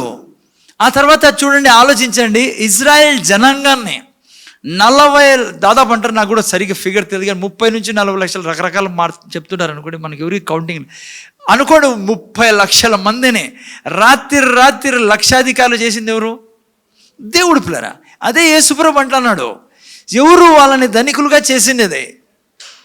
ఆ యొక్క నిబంధనకు సంబంధించిన మీరు ఎందుకు చింతిస్తూ ఉన్నారు అని. ఆ తర్వాత మీరు చూస్తే యేసు ప్రభు గడ్డిని చూపించి అంటాడు, చూడండి గడ్డిని నేను ఎంత అందంగా అలంకరించాను, సొలొమోను కూడా ఇంత అందంగా అలంకరించాడు అన్నాడు. ఓ గడ్డికే నేను అంత అలంకరించానంటే మీకు నేను ఎంత చేయగలను. అంతేకాకుండా అక్కడ చూస్తే సొలొమోను పేరు తీసుకొచ్చాడు. ఎందుకు కావాలని యేసు ప్రభు సొలొమోను పేరు తీసుకొచ్చాడు? సొలొమోను స్టాటిస్టిక్స్ ఈరోజు కూడా చెప్పేదేమంటే, అంత గొప్ప రిచ్ మ్యాన్ ఇంకా పుట్టలేదంట. అప్పుడు ఆయన దగ్గర ఉండే ధనము ఆ టైంకి కంపేర్ చేసుకుంటే ఇప్పటికి కూడా ఎవరు అంత ధనికులు లేరు. ఎందుకు యేసుప్రభు వీళ్ళందరినీ మెన్షన్ చేస్తున్నాడంటే, అటువంటి నిబంధనలో మీరున్నారు. సో మీరు చింతపడాల్సిన అవసరంలా. ఇక్కడ కూర్చున్న మీరు నేను కూడా అబ్రహాము ఆశీర్వాదాలతో పాటే దేవుడే మనలో నివసిస్తా అన్నాడు. సో ఇంకెంత అలంకరిస్తాడో చూసుకోండి మీ నా జీవితాన్ని. ఓకే, అయితే జాగ్రత్త వినండి. చాలా స్ట్రాంగెస్ట్ ప్రిన్సిపల్ ఇక్కడ యేసు ప్రభు వీళ్ళకి నేర్పిస్తా అన్నాడు. తెలుగులో సింపుల్గా మీరు చూస్తే ఏం తిందుమా, ఏం తాగుదుమా, ధరించుకుందుమా అని ఉంది. అందుకే నేను ఇంగ్లీష్లో పెట్టించాను మీకు. ఈ యొక్క ప్రిన్సిపల్ చాలా ఇంపార్టెంట్ ప్రిన్సిపల్. ఏ వాక్యంలో సిద్ధాంతం తెలుసు కదా. ప్రిన్సిపల్ అంటే ఏంటంటే ఇక్కడ రాయబడిండేది, ఇక్కడ ఇంగ్లీష్లో చూస్తే therefore take no thought. చాలా జాగ్రత్తగా వినండి, చాలా ఇంపార్టెంట్ ఇది. మీ ప్రతి క్షణ జీవితంలో మీరు సంతోషంగా ఉండాలంటే ఈ ప్రిన్సిపల్ మీకు అర్థం కావాలా. ఇప్పుడు ప్రతి క్షణం సంతోషంగా ఉండాలంటే, గంతులు వేసుకుంటూ జీవించాలంటే, చింత లేకుండా జీవించాలంటే, శత్రువు మీ దరిదాపులు కూడా రాకుండా జీవించాలంటే మీకు ఈ ప్రిన్సిపల్ అర్థం కావాలా. ఆ ప్రిన్సిపల్ అంటే బైబుల్ యేసుప్రభు అంటున్నాడు, therefore take no thought saying. అంటే నీవు నేను ఆలోచిస్తున్న ఆలోచనలని జాగ్రత్త ఏంటంటే ఏం పని, నేను బాగా సమజేశాను మీకు. నువ్వు ఎప్పుడైతే అది పలుకుతావో అది నీదైపోతుంది. ఓకే, ఇంకా సింపుల్గా చెప్తానండి. ఉదాహరణకి మీరు బయట చాలా వింటూ ఉంటారు, ఫ్రెండ్స్తో పోయినప్పుడు బయట పోయినప్పుడు అంతా ఏం వింటూ అంటారంటే వాళ్ళు చెప్తూ ఉంటారు, అరే భయంకరమైన దినాలు ఉన్నాయి, ఇవి ఉద్యోగాలు దొరకవంట, లేకుంటే పెట్రోలు 200 అవుతుంది, లేకుంటే రేట్లు పెరిగిపోతున్నాయి, ఇంకా ఉద్యోగాలంటూ ఉండవంట, ఇంకా బీదరికమే, ఇంకా మీరు వింటూ ఉంటారు కదా. జాగ్రత్తగా వినండి. మీరు వింటాండి ఈ మాటలు, ఈ థాట్స్ మీలో వేశారు, మీరు వాటిని పలికితే అవి మీవైపోతాయి. అదే ఇక్కడ రాయబడింది ఇంగ్లీష్ సూపర్గా రా. Therefore take no thought saying అంటే నువ్వు ఎప్పుడైతే నీ ఆలోచనలు మాట్లాడతావో అవి నీవైపోతాయి. ఇంకా ఈజీగా అర్థం కావాలంటే వినండి. అందుకే మన క్రైస్తవుల్లో దేవుని బిడ్డల్లో మీరు చూస్తే, మళ్ళా ముందు కూడా చెప్పాను మీకు ఇదే మాటే, జాగ్రత్తగా వినాలి ప్లారా, చాలా ఇంపార్టెంట్ ఇది. I don't know, you have to understand this thing. నేను ప్రతి వారం చెప్తా, వరి కాల్సిన పనుల మీరు రావాలంతా ఇంటికి. క్రైస్తవ జీవితంలో నేను అనుభవం చూసా, మీరు చాలామంది చూస్తుంటారు. ముందర చూడండి, అయినా ప్లీజ్ చూడండి, ముందర చూడండి, వినండి దయతో. చాలా బైబిల్ చదివే వాళ్ళని కూడా నేను చూశాను పిల్లరా. బైబిల్ని ఎన్నోసార్లు చదివే వాళ్ళని చూసా. అధ్యాయాలు బాగా గుర్తుపెట్టుకున్న వాళ్ళు కూడా నేను కలిసా. వాళ్ళకు మీరు చెప్పారనుకోండి, ఉదాహరణకి ఏప్రిల్ 10-12 ఏముందంటే టక్కని చెప్పేశారు, ఆడేముందని టక్కని చెప్పేశారు. ఇంకోటి కూడా చెప్తాను నేనండి, చాలా గంటలు ప్రార్థన చేస్తారు కూడా. ఇవన్నీ చాలా మంచిది పిల్లరా. కానీ జీవితము చెత్తగా ఎందుకు ఉంటుందో తెలుసా? వాళ్ళకి చిన్న ఉదాహరణ చెప్పేదానికి నేను సంజయిస్తాను. ఎవరన్నా ఏదైనా చెడ్డ చేశారనుకో, ఏకదమున కోప్పడ్డమో లేకుంటే మాట్లాడడం మానేయడమో, చెడ్డగా బతుకుతూ ఉంటారు కొద్దిగా. అంటే మంచోళ్ళు వాళ్ళు, చెడ్డగా అనకూడదు కానీ ఎట్లా చెప్పాలా, అంటే ఎంత చదువుతున్నాడో ఎంత ప్రార్థన చేస్తున్నాడో అది కనపడదు వాళ్ళ యొక్క బిహేవియర్లో. కారణం ఏమంటే, నువ్వు ఎంతన్నా బైబిల్ చదువు, నువ్వు ఎంతన్నా జ్ఞానివై ఉండు బైబిల్లో, నువ్వు పలకకోకుంటే ఆ జీవితాన్ని నువ్వు జీవించలేవు. ఇది ప్రిన్సిపల్ పిల్లరా. అందుకే చాలాసార్లు మీరు చూసారు, 40 ఏళ్ళ నుంచి చర్చిపోతారు, 30 ఏళ్ళు చర్చిపోతున్నారు. వాళ్ళ జీవితం బాగుండడం, ఇంట్లో కొట్లాడుకోవడమో లేకుంటే వాళ్ళకి ఏదైనా అంటే అలగడమో, కోపం వస్తుంది, ఎప్పుడు ద్వేషమో, లేకుంటే ఇట్లాంటివన్నీ వాళ్ళని మీకు కంపేర్ చేసి మనలో కూడా ఉంది. అదే కారణం ఏమో తెలుసా? కారణం ఏమంటే, నీకు వస్తుండే ఆ థాట్స్ని నువ్వు చెప్పకోకుంటే నీ జీవితంలో అది జరగదు, అది రాదు. ఓకే, ఉదాహరణకి వినండి, ముందర చూడండి. ఇక్కడ ముందర చూడండి యవ్వనస్తులు, ఇక్కడ రాయబడింది, ఆయన తన స్వర్గపు ధననిధి నుంచి నీ ప్రతి అవసరత తీరుస్తాడు అని. నువ్వు చదువుతున్నావేడా, ఆయన నీ స్వర్గపు ధనని ప్రతి అవసరం నీకు తెలుసు, ఇది రాయబడిందని 4:19 రాయబడింది, ఫిలిప్పీయులు రాసిన పత్రిక. ఈ ఆలోచన నువ్వు చెప్పలేదనుకో నోటి నుంచి, నీ జీవితంలో అది నెరవేర్చబడదు. చాలా డెఫినెట్, చాలా ఇంపార్టెంట్ ప్రిన్సిపల్ పిల్లరా. తెలుగులో పెట్టి మార్క్స్ 11:23 జాగ్రత్త ముందు చూడంటారా. ఇదే మీకు నాకు ఈవెన్ దేవుడు మనిషిగా వచ్చి యేసు ప్రభుగా ఇచ్చి లోకంలో చెప్పిండే చాలా ముఖ్యమైన విషయం. ముందర చూడండి, అంతకుముందు నేను చదివే ముందర చూడండి. ఎందుకు తెలుసా ఈ విషయం పెట్టిన దేవుడు నిన్ను నన్ను తన స్వరూపంలో పోలికలో సృష్టించాడు. మిమ్మల్ని ఎలా సృష్టించాడు దేవుడు? తన స్వరూపం పోలికలు అంటే తనలాగా మాట్లాడేదానికి మనల్ని సృష్టించాడు. నీకు జాగ్రత్త ముందర చూడు. ఇప్పుడు హలో కొద్దిగా మీకు శ్రద్ధగా వినాలి. అవి అనారోగ్యం వచ్చింది, మీకు తెలుసు బైబిల్లో ఏం రాబడిందో అనారోగ్యం గురించి. నువ్వు దాన్ని చెప్పలేదనుకో, ఆలోచననే, నీ శరీరంలో ఆరోగ్యం ప్రవేశించదు. అక్కడ యేసుప్రభు నెగిటివ్గా చెప్పాడు. English take no thought by saying అంటే నువ్వు చెప్పావు అనుకో ఆలోచనని, అది నీది అయిపోతుంది. అందుకే వాళ్ళకి ఏం తిందుమా ఏం తాగుదో చెప్పకండి. నీ తిండి గురించి ఏం చెప్పానో నేను బైబిల్లో అది చెప్పండి అని సంజయిస్తున్నాను అక్కడ. నేను ఇప్పుడు మీకు ఏం చెప్తున్నా, నువ్వు కేవలం ఆలోచనలు కలిగి ఉంటే, వాక్యం అంతా ఈడుంటే నీ జీవితంలో పని జరగదు. నువ్వు మాట్లాడాలా.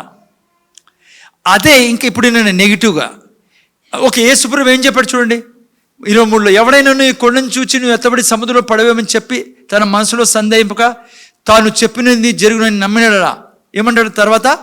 వాడు చెప్పినది జరుగునని మీతో నిశ్చయంగా చెప్తా. అంటే మీరు ఏం చెప్తారో అది జరుగుతుంది. యేసుప్రభు నిశ్చయంగా నువ్వు ఏం చెప్తావో అది జరుగుతుంది.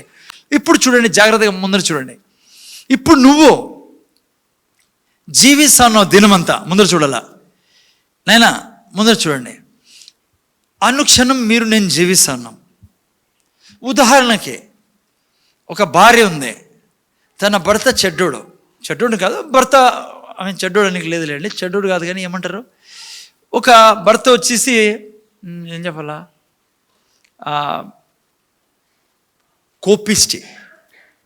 ఇది వేరే ఏం చెప్పినా మళ్ళీ ప్రాబ్లమ్స్లో పడతాం మనము. ముందర చూడండి. ఇప్పుడు కోపిష్టి నీ భర్త,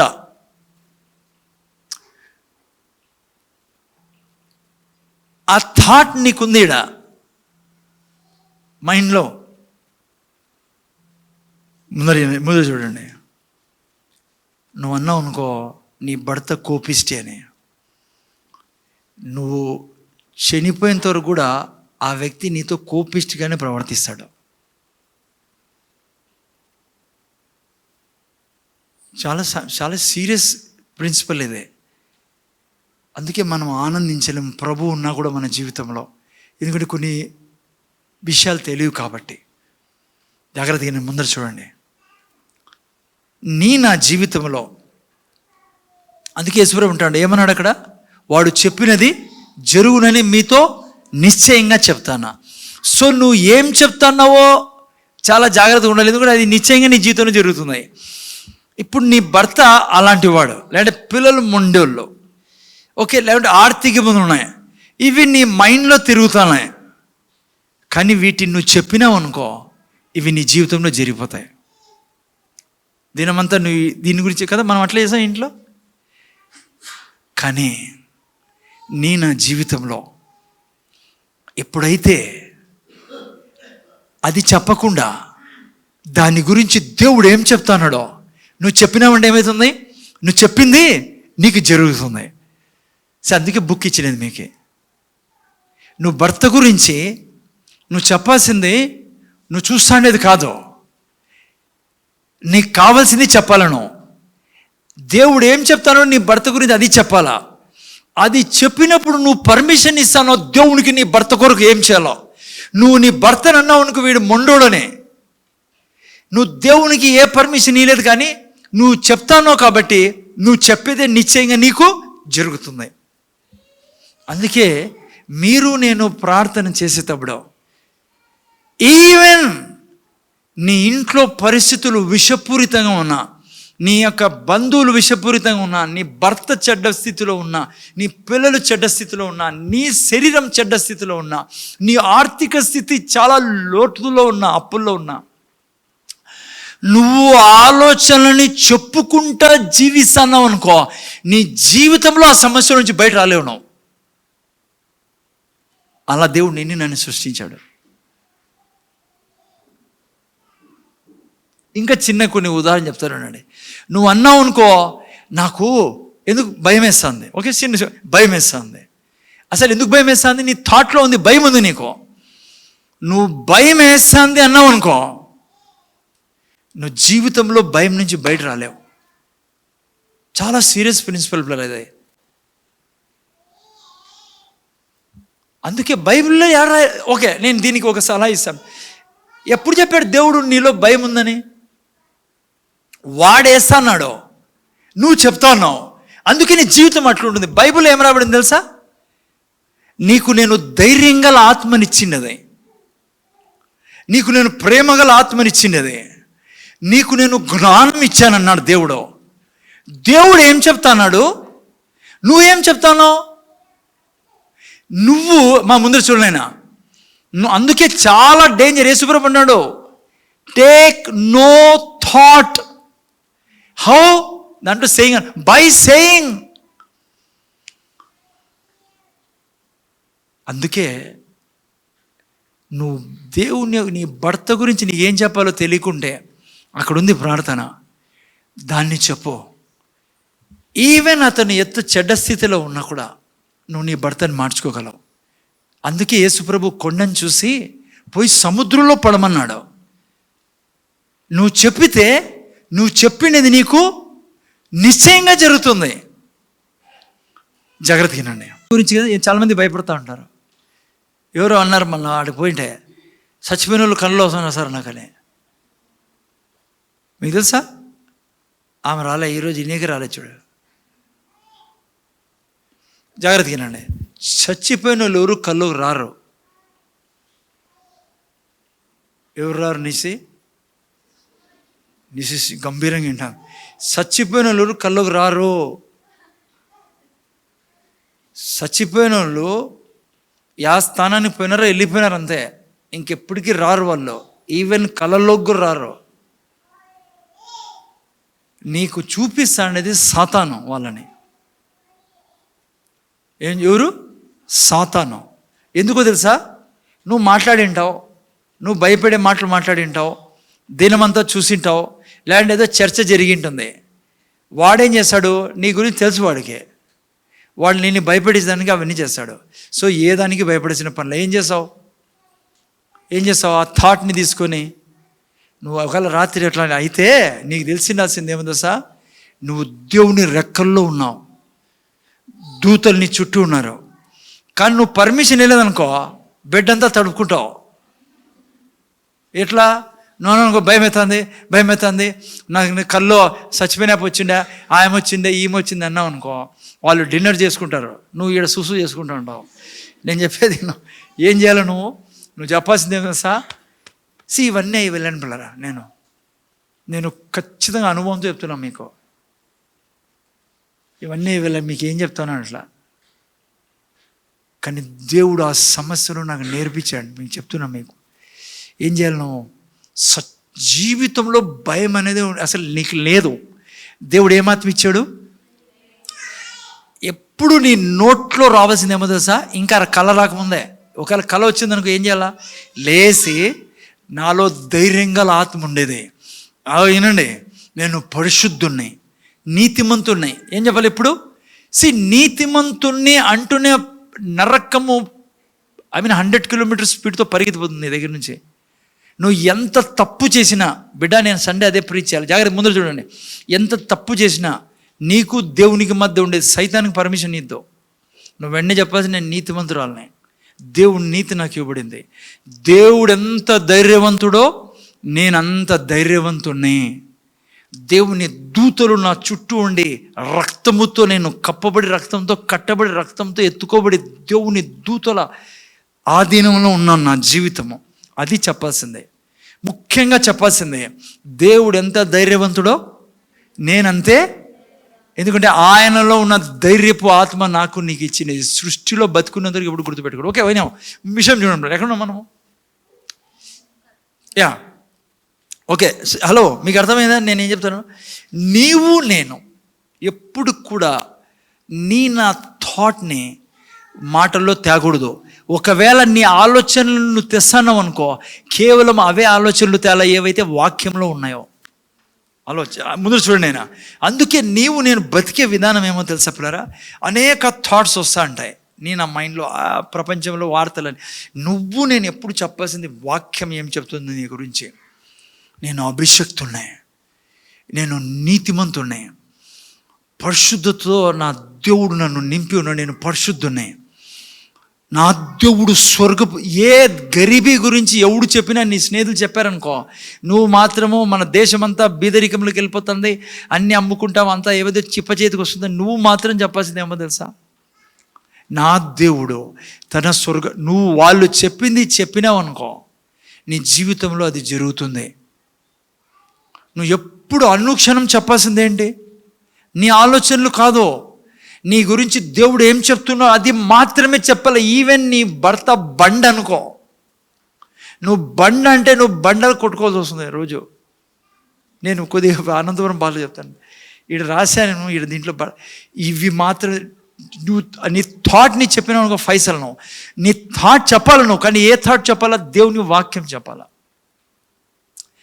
ఓకే, చూడండి యెషయా గ్రంథము 55వ అధ్యాయంలో మాకు మంచి బ్రహ్మాండమైన మాట వింటాం. అక్కడ ఏం రాయబడింది చదువున్నాను ఎవరైనా. ఓకే, యెషయా గ్రంథం 55. ఓకే, ముందు చూడండి, దీని ఎవరైనా యెషయా గ్రంథం 55. సో ఏముండాలా నేను బ్రదర్ ఎప్పుడు నా జవాబు ఏంటి, ప్రతి క్షణానికి ఈ సృష్టిలో నా జవాబు ఏంటి, ప్రతి పరిస్థితికి దేవుని వాక్యం. Word of God is our answer, what God said is our answer. ప్రతి స్థితి నీ కడుపులో బడా అనింది అనుకో, నువ్వు వెంటనే ఏం చెప్పాలా, నువ్వు దడా అని ఫీల్ కాదు, నువ్వు వెంటనే చెప్పాల్సింది దేవుని యొక్క థాట్. నీకు దేవుడు ఏం చెప్పాడో అది చెప్పాలా. నీ క్షణ జీవితము ఒక్కొక్క అడుగు ఎట్లుండో తెలుసా, దేవుని వాక్యమే ఆన్సర్ ప్రతి ప్రాబ్లంకి. ప్రతి క్షణము ఈవెన్ జాయ్ఫుల్లీ ఉన్నా నువ్వు దేవుని వాక్యంలోనే బతకాలి బిడ్డ. నీ థాట్స్ చెప్పే ముందు కేవలం దేవుని వాక్యమే చెప్పాలా, చెడ్డ థాట్స్ చెప్పకండి. నువ్వు నీ పిల్లల్ని మార్చచ్చు, వారిని జ్ఞానవంతుని చేయొచ్చు. నువ్వు ఆ డబ్బు నీ కాళ్ళ దగ్గర పడేశాడు దేవుడు తీసుకొచ్చి, నువ్వు పర్మిషన్ ఇవ్వాలి అంతే. నువ్వు కూర్చొని చెప్పినావు అనుకో, నేను చదువు రాదు, నాకు డబ్బు లేదు, నేను గరీబ్ని, దేవుడు అది ఇది అన్నావు అనుకో, ఫైసల్ నువ్వు దేవునికి ద్వారం మూసేస్తావు, వాకిలు వేస్తావు. నువ్వు చెప్పాల్సింది ఏంటి, దేవుని వాక్యం. ఓకే, ఇక్కడ చూడండి ఏం రాబడింది, యెషయా గ్రంథం 55, 10, 11 చూద్దునైనా. వర్షమును హిమమును ఆకాశము నుండి వచ్చి కదా, వర్షము హిమము ఆకాశం నుండి వచ్చి అక్కడికి మరలక ఆకాశంలో నుంచి వచ్చిన వర్షం ఇవ్వడం పోతుందేనా, పోదు. ఏం చేస్తుందంట, విత్తువానికి విత్తనమును భుజించువానికి ఆహారం కలుగుటకై అది చిగిర్చి వర్ధిల్లునట్లు చేయును. అలాగే నా నోట నుండి వచ్చు వచనమును ఉండును. చూసారా, అలాగే నా నోట నుంచి వచ్చిన వచనమును ఉండును, నిష్ఫలంగా నా యొద్దకు మరలక అది నాకు అనుకూలమైన దాన్ని నెరవేర్చును. చూసారా పిల్లరా, ఏంటి ఈ వాక్యం చెప్తుంది, దేవుడు తన వాక్యాన్ని సృష్టిలో విడుదల చేశాడు పిల్లరా. నీ ఆరోగ్యానికి సంబంధించి, నీ డబ్బుకి సంబంధించి, ఇన్నాగానైనా నీ భర్తకు సంబంధించి, నీకు అభిషేకానికి సంబంధించి, నీ మినిస్ట్రీకి సంబంధించి, నీ ప్రతి క్షణ జీవితానికి నీకు ఏమవసరమో దేవుడు ఆల్రెడీ తను విడుదల చేసి ఉన్నాడు ఈ లోకంలోకి. అంటాడు, నా వాక్యము నిష్ఫలంగా నా దగ్గరికి మరలి రాదు. సో దేవుడు విడుదల చేశాడు. ఇప్పుడు నా పని ఏంటి, ఆ యొక్క వాక్యాన్ని నేను వాడుకున్నప్పుడు దేవుడు ఏమన్నాడు, నిష్ఫలంగా అది పోదంట ఆయన దగ్గరికి. ఏం చేస్తుందంట, అది ఆయన ఎందుకు పంపించాడో అది ఆ పని చేస్తుందంట నా జీవితంలో. అందుకే నేను దేవుని వాక్యాన్ని పట్టుకొని చెప్పినప్పుడు, దేవుడు అబద్ధం చెప్పను. దేవుడు నీ ఆరోగ్యం గురించి, నీ ఐశ్వర్యం, నీ భర్త గురించి, నీ పిల్లల గురించి, నీ ఆస్తి గురించి, ఎక్కడైనా నీ జాబ్ గురించి, బిజినెస్ గురించి దేవుడు ఆల్రెడీ మాట్లాడినాడు. తన గ్రంథంలో వాగ్దానాలు ఇచ్చాడు, తను ఏం చేస్తాడో చెప్పాడు. అందుకే సామెతల గ్రంథము 4వ అధ్యాయంలో చదవండి ఎవరైనా, 21వ వాక్యము చదవండి ఎవరైనా, 4వ అధ్యాయం 20 నుంచి సూపర్ వాక్యాలు, చాలా ఇంపార్టెంట్ వాక్యాలు చూడండి. 4:20, నా కుమారుడా, చూసారా, నా కుమారుడా నా మాటలు ఆలకింపుము, చెవియొగ్గుము, నీ కన్నుల ఎదుటి నుండి వాటిని తొలగిపోనీయకుము, నీ హృదయమందు వాటిని భద్రం చేసుకొనుము. దొరికిన వారికి అవి జీవమును, వారి సర్వ శరీరమునకు ఆరోగ్యమును ఇచ్చును. చాలు, ఇదే వాక్యం నాకు కావాల్సిందే. అమ్మా వింటున్నారా? దొరికిన వారికి అవి జీవమును, సర్వశరీరమునకు ఆరోగ్యం ఇచ్చును. దేవుడైతే వాక్యాన్ని విడుదల చేశాడు. ఇప్పుడు మళ్ళా బైబిల్ ఏమంటుంది? ఎవరికైతే అవి దొరుకుతాయో, ఇంగ్లీష్లో అదే అర్థం అనుకోండి, హూ ఫైండ్స్ ఇట్, ఎవరికైతే అది దొరుకుతుందో అది వారికి ఏమిస్తుంది? జీవం ఇస్తుంది, వారి సర్వశరీరానికి. నా బాధ్యత దాన్ని పట్టుకోవడం పిల్లరా, దాన్ని దొరికించుకోవాలి. తెలుగులో దొరికిన వారికి దేవుడైతే విడుదల చేశాడు, వర్షంలా పంపించాడు తన యొక్క వాగ్దానాన్ని. నువ్వు నేను వాగ్దానంలో ఉన్నాం, నిబంధనలో ఉన్నాం. ఇప్పుడు నా బాధ్యత దాన్ని దొరికించుకుందాం, పట్టుకున్న వారికి ఏం చేస్తుందంట? అది జీవమును, వారి సర్వశరీరమునకు. అందుకే డాక్టర్ నీకు చెప్పినప్పుడు ఫలానా రోగం అన్నప్పుడు ఆయన లెక్క ప్రకారం ఉండొచ్చు, కానీ నువ్వు డాక్టర్ చెప్పింది కాదు నువ్వు చెప్పాల్సింది, ఆ థాట్ కాదు నీకు చెప్పాల్సింది. నువ్వు చెప్పాల్సింది దేవుడు ఏం చెప్తాడో అది చెప్పాలి నీ గురించి. అదే క్రైస్తవుడు ప్రార్థనలో చేయాల్సింది పిల్లరా. అందుకే ప్రార్థన అంటే అర్ధగంట చేసే ప్రార్థన కాదు, అది మంచిది. Morning half an hour, night half an hour, అది పెట్టుకొని ఫిక్స్. కానీ నిత్యము నీకు థాట్స్ వస్తూ ఉంటాయి, ఆలోచనలు వస్తూ ఉంటాయి, మాటలు వింటా ఉంటావు, న్యూస్లో ఆడ ఈడ. నువ్వు అనుక్షణము నీ నోట్లో నుంచి చెప్పాల్సిందేమో తెలుసా? పట్టుకోవాలి వాగ్దానాన్ని. ఆల్రెడీ ఆయన రిలీజ్ చేశాడు, ఆయన వాక్యం ఆయన నుంచి ఎనికిపోదు. ఇంకో వాక్యం చదవండి, 89వ కీర్తన 24 అనుకుంటు చదవండి. నా వాక్యము నిష్ఫలం కానీ అన్నాడు అక్కడ. కీర్తనల గ్రంథము 89:34 చూడండి, ఏం రాసిండు చూడండి. ముందు చదువునేనా? నా నిబంధనను నేను రద్దుపరచును, నా పెదవుల గుండా బయలు వెళ్ళిన మాటను మార్చును. అంటే ఇప్పుడు నువ్వు ముందు చూడండి, ముందు చూడండి. నిత్యము ప్రార్థన చేయడం, నువ్వు నడుస్తా ఉన్నావు, అనుక్షణం కూర్చుంటా ఉన్నావు, లేస్తా ఉన్నావు, పండుకుంటా ఉన్నావు, తింటా ఉన్నావు. ప్రజలు అనుకుంటా ఉన్నారు మామూలుగా మాతోనే ఉన్నాడని, కానీ నీ నోటి నుంచి ఎప్పుడు ఏం బయటికి రావాలో తెలుసా? దేవుని వాక్యం. నీ రక్తం గురించి, నీ మాంసం గురించి, నీ కళ్ళ గురించి, నీ భార్య గురించి, నీ పిల్లల గురించి. క్రైస్తవుడా జీవించే విధానం ఇదే ఎడతెగక చేసే ప్రార్థన. ఇదే ప్రార్థనలో చేయాల్సిన పని. నేను దేవుని వాక్యాన్ని విడుదల చేస్తాం. చిన్న పోషన్ చెప్పి ముగిస్తాను, టైం అవుతుంది. చూడండి, మలాకీ గ్రంథం తీయండి. నీ భార్య గురించి, నీ పిల్లల గురించి ఎక్కడ కూడా నువ్వు వాక్యం తప్పించి ఏంది మాట్లాడుతున్నా? నువ్వు విజయ మార్గంలో నిలబడడం లేదు, పోవడంలా. నువ్వు ఎప్పుడు దేవుని వాక్యం తప్ప వేరేది మాట్లాడదు. ఇక్కడ ఒక పోషన్ని మీకు చూపించి ప్రార్థన ముందు చూడండి. నేను ఇక్కడ మలాకీ గ్రంథంలోకి తీసుకొస్తాం మనం, 3వ అధ్యాయంలోకి. చెప్పకముందు మీకు ఇంట్రొడక్షన్ ఇస్తాను దీంట్లో నుంచి. ఇజ్రాయెల్ జనాంగము దేవుని దగ్గరకు వచ్చి ముందు చూడలేనా, దేవునితో అంటారు, ఎందుకయ్యా మేము ఆశీర్వదింపబడ్డం లేదు? ఎందుకయ్యా మా దగ్గర డబ్బులు లేవు? ఎందుకయ్యా ఆరోగ్యం లేదు? ఏం చేస్తే మాకు మేలు జరుగుతుంది?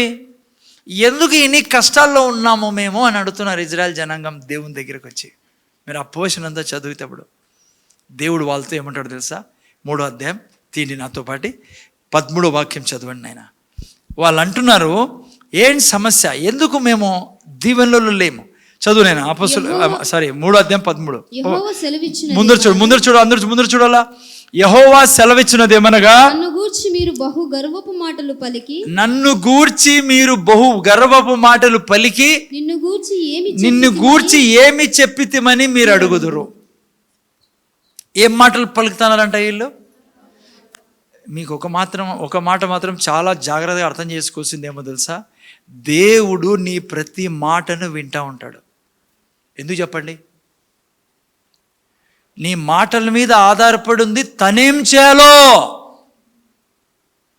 అందుకే మూర్ఖత్వంగా నువ్వు బాత్రూంలో కాదు, టాయిలెట్లో కాదు, యాడన్నా ఎవరితోనే ఏం చెప్పినా ఆయన చెవులకు పోతుంది. అది సృష్టి. ఇక్కడ దేవుడు అంటున్నాడు, నన్ను గూర్చి మీరు బహు గర్వపు మాటలు పలికి నిన్ను గూర్చి ఏం చెప్తే మనం మీరు అడుగుదురా. బైబిల్లో ఒక మాట రాయబడింది తెలుసా గర్వం గురించి? గర్వం ఉండే వాళ్ళకి దేవుడు ఏం చేశాడంట బ్రదర్? గర్విష్ఠులను అనచును. మనమేమంటున్నామంటే గర్వం అంటే అంటే ఒక దీనత్వం అంటే మనం ఏమనుకుంటామంటే ఆపోజిట్ కదా, తెలుసు కదా. మందర్చుండే ఆయన సింధు, ఆ పాప ఆడుకోలేను నీకేలా. హలో, ముందర చూడండి. హలో, మనం చాలాసార్లు దీనత్వం అంటే ఏమనుకుంటామంటే ఇట్లా చేతులు జోడించి, అయ్యా వందనాలయ్యా, మంచిది, తప్పు కాదు, నాకు వందనాలయ్యా అని చెప్పండి, నాకు చాలా ఇష్టం. మళ్ళీ మీరు తప్పుగా అనుకుంటారు, మీతో జాగ్రత్త ఉండాలి నేను. అది ఏం ప్రాబ్లం లేదు, మంచిది, అది అలవాటు. అది కాదు దీనత్వం అంటే. అది శరీరంలో నువ్వు దీనత్వం చూపించవచ్చు. పాత బట్టలు నేను అందిస్తే ముందు చూడండి, మళ్ళీ చదువుకు ఇంటికి. అది కాదు దీనత్వం అంటే. దీనత్వం అంటే ఏమో తెలుసా? దేవుడు ఏం చెప్తున్నాడో నీ రోగం గురించి అది చెప్పడము, దేవుడు ఏం చెప్తానో నీ డబ్బుల గురించి అది దీనత్వం. నువ్వు దానికి విరోధంగా చెప్తాడు, నువ్వు గర్విష్టివే. చూడు, నువ్వు క్రైస్తవులు ఎంత కన్ఫ్యూజన్లో ఉంటారు. అది నీ దీనత్వం. నో, నువ్వు ప్రార్థనలో కూర్చొని వ్యర్థమైన మాటలు మాట్లాడతావే, వేస్ట్ మాటలు. నువ్వు ప్రార్థనలో కూర్చొని ఇంక చెప్పు ఏందేందో గబ్బంతా చెప్తావే దేవునికి. నేను గడ్డిని, ఈడియట్ని, ఇవి చల్లవు. ఇది గర్వపు. నీకు ఆయన పరిశుద్ధుడంటే, నువ్వు పాపి అంటే ఎట్లుంటుంది ఆయనకి? అంటే నువ్వు ఎవరి మాట వినడంలా? నీ మాట నేను చెప్పింది కరెక్ట్ అంటాను ఆయనతో. నువ్వు నీతిమంతుడని ఆయన అంటే, నేను అనీతిమంతుడు అంటే నువ్వు నేను ఎప్పటికీ పరిశుద్ధులు కాలేం, నువ్వు నేను ఎప్పటికీ నీతివంతులం కాం. కానీ కృప ద్వారా చేయబడిండేది. ఆయన మరణం ద్వారా నన్ను ఆయన హెచ్చిస్తే, నువ్వు ఈడ భూమి మీద కూర్చొని వ్యర్థమైన మాటలు పలికితే ఎంత గర్వం అది. ఆయన అంటున్నాడు, యేసయ్య తిన్న దెబ్బల చేత నీకు స్వస్థత, నువ్వు అంటున్నావు నువ్వే రోగం ఇచ్చిందని. ఇంతకంటే భయంకరమైన బాధ ఏమన్నా దేవునికి పెట్టేది ఉందా? ఇప్పుడు మీ పిల్లలు మీకు అన్నారనుకో, నీ వల్లనే ఇట్లా అయిపోయిందని ఎట్లుంటుంది మనకి? జ్వరం వచ్చేవాడు అన్నాడు అనుకో, నీ వల్లనే జ్వరం వచ్చిందని ఎట్లుంటుంది మనకి? అరే మనకే బాగుండదే. అది ఆ మాటలు అంట. యెహోవా సెలవిచ్చింది, నన్ను గూర్చి మీరు బహు గర్వపు మాటలు పలికి నిన్ను గూర్చి ఏం చెప్పితే మీరు అడుగుదరు. ఎంత డేంజర్ చూడండి. మీరు నా తలంపులు ఏం థాట్స్ చెప్పద్దు. నా భర్త ఈడియట్ అని చెప్పద్దు. నా అత్త ఇట్లా, మా మామ ఇట్లా, మా చిన్నని ఇట్లా ఉండొచ్చు వాళ్ళు. బట్ నువ్వు జయించాలా? వేరే విధానం ఉంది దానికి. యేసుప్రభు వాళ్ళకి ఎందుకు చెప్తున్నాడు? ఏం తిందుమా, వాళ్ళకి సమస్య ఉంది కాబట్టి ఆ మాటలు మాట్లాడొద్దండి. నేను గడ్డిని అలంకరించే దేవుణ్ణి. మీరు నిబంధన బిడ్డలు. చూడండి సొలొమోన్ని, చూడండి అబ్రాహాము, ఇస్సాకు, చూడండి పితరు నేను ఎంత దీవించాను. నీకు అప్పులు ఉన్నాయి ఈరోజు, నువ్వు దేవుడు అప్పులు ఇచ్చాడని, లేదంటే డబ్బు గురించి వ్యర్థంగా వ్యతిరేకంగా మాట్లాడుతుంటే నువ్వు దేవుడిని బాధ పెడతాను. ఎలా దేవుడు పనిచేస్తాడు నీ జీవితంలో? అందుకే ప్రార్థన ఎంతసేపు చేస్తానమని కాదు, ప్రార్థనలో ఏం చెప్తానమనేది చాలా ఇంపార్టెంట్. అందుకే చాలామంది క్రైస్తవ బిడ్డలో చాలా గంటలు ప్రార్థన చేసేవాళ్ళు ఉన్నారు, రోజులు ప్రార్థన చేసేవాళ్ళు ఉన్నారు. కానీ జీవితం బాగుండదు, ఆశీర్వాదాలు ఉండవు, సమాధానం ఉండదు, కష్టాల్లో కూరుకుపోతూ అంటారు, ఇంట్లో లేని సమస్యలు తెచ్చుకుంటారు. వానికి పర్మిషన్ ఇస్తారు మీరు. వాక్యమే నీ యొక్క జవాబు. ప్రతి సమస్యకి జవాబు ఏంటి? వాక్యం. నీ ప్రార్థనలో వాక్యం ఉండాలా. కింద చదివి పూర్తి చేస్తాం. దేవుని సేవ చేయుట నిష్ఫలమనియు, ఆయన ఆజ్ఞలను గైకొని సైన్యములకు అధిపతి యెహోవా సన్నిధిని మనము దుఃఖాక్రాంతు తిరుగుట ప్రయోజనమేమనియు, గర్విష్ఠులు ధన్యులగుదరనియు, యెహోవా శోధించు దుర్మార్గులు వరుదులు అని ఏం చెప్తాను తెలుసా? వీళ్ళు చాలామంది క్రైస్తవులు ఇదే మాటలే ఉంటాయి. చేయకండి ఎప్పటికీ. అమ్మా బైబిల్ చర్చికి పోయే ప్రయోజనము? నా చెవులో చాలామంది విన్నా, క్రైస్తవులు చెప్పేది విన్నా. ఏం ప్రయోజనం చర్చికి పోయి? నీ భార్య మీద నీకు కోపం వస్తే పొరపాటును కూడా అనద్దు చర్చికి పోయి ఏం ప్రయోజనం అని. నువ్వు బైబిల్ చదివే ఏం ప్రయోజనము? ఒక ఆమె నాతో చాలా బాధపడింది. మన చర్చ ఆమె కాదులేండి, ఎవరని చూడకండి. అక్కడ ఇక్కడ బ్యాగు పట్టుకొని పోతా అంటావు సువార్త అని. ఇంట్లో చూస్తే నో, డోంట్ డూ దాట్. తప్పులు ఏదైనా జరుగుతూ ఉంటాయి, కానీ దేవునికి వ్యతిరేకంగా మాట్లాడొద్దండి. చర్చికి చర్చికి పోయి ఏం ప్రయోజనము, బైబిల్ చదువు ఏం ప్రయోజనము, ప్రార్థన చేసుకుని ఏం ప్రయోజనము, దేవునికి టైత్ ఇచ్చే ఏం ప్రయోజనం. మహానుభావులు కొంతమంది అన్నీ అంటాడు ఆయన. పొరపాటును అట్లా లాంగ్వేజ్ మన జీవితంలో ఉండకూడదు. నీకుండే సమస్యకు నువ్వు చెప్పాల్సింది దేవుని వాగ్దానం, ఇట్లా లాంగ్వేజ్ కాదు. వాళ్ళు ఏం చెప్తున్నారు చూడు, గర్విష్ఠులు ధనికులు అవుతున్నారు అంటే దేవుళ్ళు లేని వాళ్ళు బాగున్నారు, మాకంటే మేము ఏం ప్రయోజనం మాకు నీ దగ్గరికి వచ్చి అని. అర్థమవుతుందా? వారు సంరక్షణ 16 అప్పుడు యెహోవా భయభక్తులు గల వారు ఒకరితో ఒకరు మాట్లాడుకునిచుండగా యెహోవా చెవియొగ్గి ఆలకించను. ఎవరైతే భయభక్తులు మాట్లాడదో వాళ్ళు ఆలకించి ఏం చేస్తున్నాడు, నోట్బుక్ తీసుకొని రాసుకుంటా అన్నాడు దేవుడు. చూడండి అక్కడ ఏం రాబడదు, మరియు యెహోవా యందు భయభక్తి కలిగి ఆయన నామమును స్మరించి ఉండు వారికి జ్ఞాపకార్థంగా ఒక గ్రంథము సముఖమందు రాయబడెను. నేను నియమింపబో దినము రాగా వారు నా వారై నా స్వకీయ సంపాద్యమై ఉందురు. తండ్రి తన్ను సేవించిన కుమారుని కనికరించినట్లు నేను వారిని కనికరిందును. సైన్యములకు అధిపతి యెహోవా సెలవిచ్చున్నాడు. అప్పుడు నీతి గల వారెవరో, దుర్మార్గులు ఎవరో, దేవుని సేవించి వారెవరో, ఆయనను సేవించి వారెవరో మీరు తిరిగి కనుగొందరు. వెరీ ప్రాక్టికల్ దేవుడు పిల్లరా. పొరపాటున ముగిస్తాను, ఆల్రెడీ 8:45 అయింది, రేపు 6 ఉంది. మీరు ఒకసారి రండి, నాతో రిక్వెస్ట్ మీకు. హలో, ఎందుకంటే ఇవి చాలా ఉంటాయి పిల్లరా. ఇవి ఇక 2 ప్రిన్సిపల్ నేర్చుకున్నాం. ఓకే, మళ్ళీ గుర్తు చేస్తున్నా, నీ ప్రార్థన దేవునికి పర్మిషన్ ఇస్తుంది. అందుకే ప్రార్థనలో నువ్వు పర్మిషన్ ఇవ్వాలంటే ఏం చెప్పాలా, వాక్యం చెప్పాలా. దీంట్లో ఒక వాక్యం చదువు, నేను 4 పైకి పోని 4వ అధ్యాయం.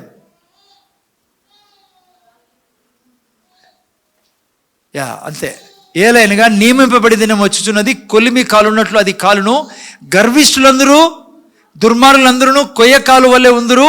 వారిలో ఒకనికి వేరైనను చిగురైన లేకుండా రాబో దినములు అందరినీ కాల్చివేయనని సైన్యంలో చెప్తున్నాడు. పైకి వెళ్తున్నాను. అయితే నా నామమందు భయభక్తులు గలవారు వారకు మీకు నీతిసూరుడు ఉదయించును, అతని రెక్కల ఆరోగ్యము కలుగజేయును. గనుక మీరు బయలుదేరి క్రొవ్విన దూడ గంతులు వేయినట్లు గంతులు వేయుదురు. బిడ్డా, ఎప్పుడు ప్రార్థనలో వాక్యం తప్ప ఇంకోటి రాకూడదు. పర్మిషన్ ఇస్తున్నాను, రక్షణకు పర్మిషన్ ఇచ్చావు, వాక్యం చెప్పినప్పుడు ఏం చేస్తున్నావు, పర్మిషన్. భర్త భార్య. రెండవ ప్రిన్సిపల్ ఏంటి, నీకు వచ్చే ఏ థాట్ని మాట్లాడొద్దు. ఒకవేళ మాట్లాడుతున్నావు అనుకో, రాంగ్ థాట్ని మాట్లాడొద్దు, రైట్ థాట్ని మాట్లాడు. ఎందుకంటే మాట్లాడుతూనే ఏమవుతుంది, నీదైపోతుంది అది. అదే ఈ క్రైస్తవులకున్న సమస్యలు. ఇప్పుడు చాలామంది అంటారు, బ్రదర్ ప్రభువుని నమ్ముకున్నాము, రక్షణ పొందుకున్నాము, అయినా ఎందుకు ఈ సమస్యలు బ్రదర్, ఎందుకు ఈ కష్టాలు బ్రదర్, ఎందుకు మాకు జవాబు రాలేదు ప్రార్థనకి. అక్కడ మీరు విన్నారు, గర్విష్ఠులు అంటే ఏంది, వాక్యానికి విరోధంగా మాట్లాడడం. వాక్యానికి విరోధంగా నువ్వు మాట్లాడినప్పుడు నువ్వు ఆల్రెడీ చదువుకున్నావు, దేవుడు ఏ చెడు చేయను, నేను ఎప్పుడు నీకు ప్రీచ్ చేయను, నేను దేవుడు ఎప్పుడు ఏ చెడు చేయడు. కానీ దేవుడు ఆదాము అవ్వలు పాపం చేస్తే నిలబడి చూస్తున్నాడు, అరే జీవాన్ని ఎన్నుకోండి అని. ఈరోజు కూడా నీ కోసం కాసుకొని ఉన్నాడు ఆయన. నువ్వు వాక్యాన్ని ఎన్నుకున్నావు అనుకో, ప్రార్థనలో కేవలం వాక్యం. ఎంత అనారోగ్యంలో ఉన్నా వాక్యాన్ని విడిచిపెట్టద్దు. నీతి సూర్యుడు ఏం చేశాడంటే తన రెక్కలతో నీకు ఆరోగ్యం ఇచ్చేవాడు ఆయన. అర్థమవుతుందా? ఆయన క్రొవ్విన దూడ గంతులు వేసినట్లు నువ్వు గంతులు వేసేటట్లు చేసే దేవుడు. ఆరోగ్యం ఆయన దగ్గర నుంచి వచ్చేది, అనారోగ్యం రాదు. ఓకే, ఏదైనా సరే ముగిస్తాను. నోట్లో నుంచి చాలా డేంజర్ మీరు ఏం మాటలు మాట్లాడుతున్నా. అందుకే ఎప్పుడు ఏం చెప్పాలా, ప్రతి సండే దాదాపు చెప్తా అన్నా, ఎప్పుడు లాస్ట్లో ముగిస్తాను. ముందు చూడైనా ఏం చెప్పాలా, నేను దయతో నేనేవాడిని, దేవుళ్ళ ధైర్యవంతున్నాయి, దేవుళ్ళ ప్రేమ కలిగిన వ్యక్తిని, దేవుళ్ళ క్షమిస్తా, దేవుళ్ళ దయ చూపుతా, దేవుళ్ళ కనికరం చూపుతా. ఎందుకంటే నేను దేవునికి పుట్టి ఉన్నా. I'm full of goodness, kindness, దేవుళ్ళ కైండ్నెస్ కలిగిన వాడిని, ఎందుకంటే దేవునికి పుట్టి ఉన్నా. When you speak these things, your కోపడి మైండ్ ట్రాన్స్ఫార్మ్, నీ మనసు రూపాంతరం చెందుతుంది. నువ్వు అన్నావు అనుకో, నేను చెడ్డదాన్ని, నేను పనికిరాని దానిలే, నేను అట్లా దానిలే అంటే నువ్వు ఏం చేస్తున్నావు? ఆ ఆలోచనలని చెప్పి నువ్వు సొంతం చేసుకుంటున్నావు, నువ్వు అలాగే ఉంటావు. నువ్వు అన్నావు అనుకో, దేవుళ్ళ ప్రేమిస్తా మనుషుల్ని, దేవుళ్ళ దయ చూపుతా. ఈవెన్ నువ్వు కుళ్ళు ఉన్నా నీ దగ్గర, నువ్వు మహా కుళ్ళు మనిషివైనా కూడా నువ్వు మార్పు చెందే విధానము ఇదే. అది చెప్పొద్దు. బైబిల్ ఏం చెప్తుంది నీ గురించి? అది చెప్పు. నేను నూతన సృష్టిని, నేను అభిషక్తురాల్ని, నేను దైవత్వంతో నిండి ఉన్నా, నా హృదయం నిండా దేవుడు ఉన్నాడు, నా రక్తం నిండా ఆరోగ్యం ఉంది, నా ఎముకల్లో దేవుని సామర్థ్యం ఉంది, నేను బీదరికాన్ని చూడను, నా దేవుడు తన స్వర్గబుద్ధ నుంచి ఆస్తి ఇస్తాడు, నా పిల్లలు భూమి మీద వర్ధిల్లుతారు, దేవుని ముఖకాంతి నా పిల్లల మీద నిరంతరము రాజ్యం చేస్తుంది. వెన్ యూ డూ దాట్, దేవుడు చెప్తున్నాడు, తన గ్రంథంలో రాసుకుంటా ఉన్నాడంట. అవన్నీ నీ జీవితంలో నెరవేర్చే దేవుడు ఆయన. చాలు, రేపు వారం మళ్ళీ కలుసుకుందాం. కళ్ళు మూసుకుని ప్రార్థన చేసుకుందాం. తండ్రి, నీ కృతజ్ఞతలు. నీ యొక్క వాక్యంలో నుంచి మేము చాలా ముఖ్యమైన విషయాలు నేర్చుకుంటున్నాం. మా జీవితాలకి చాలా అవసరం తండ్రి. నువ్వు అన్నట్లుగా జ్ఞానం లేక నా ప్రజలు నశిస్తున్నారు. ఇదిగో జ్ఞానంతో మమ్మల్ని నింపుతున్నందుకు కృతజ్ఞతలు. మాలో ఇంకా ఏమన్నా అటువంటి ఉన్నా నువ్వు తెలియజేయ పరిశుద్ధాత్మ తండ్రి. మేము వాటిని తీసేసుకొని మేము గర్విష్ఠులుగా ఎప్పుడు ఉండకూడదు తండ్రి. గర్విష్ఠుల్ని దేవుడు అనుసరణ బైబిల్ సెలవిస్తుంది. అయ్యా, మేము నీ చేతుల్లో ఎప్పుడు ఆనందించాలని నీ కోరిక. మేము ఆనందంతో నిండి జీవిస్తాం. మీరే సాయం చేయమని యేసు నామములో అడుగుచున్నాం తండ్రి. మన చేతులు ఎత్తి నిలబడదాం. మన స్థానంలో 2 చేతులు ఎత్తి దేవునికి ఆశీర్వాదం తీసుకుందాం. Thank you Lord. యేసయ్య కృప, దేవుని ప్రేమ, పరిశుద్ధాత్మక సహవాసం మనకు, మన కుటుంబాలకు ఇప్పుడు సదాకాలం తోడును గాక.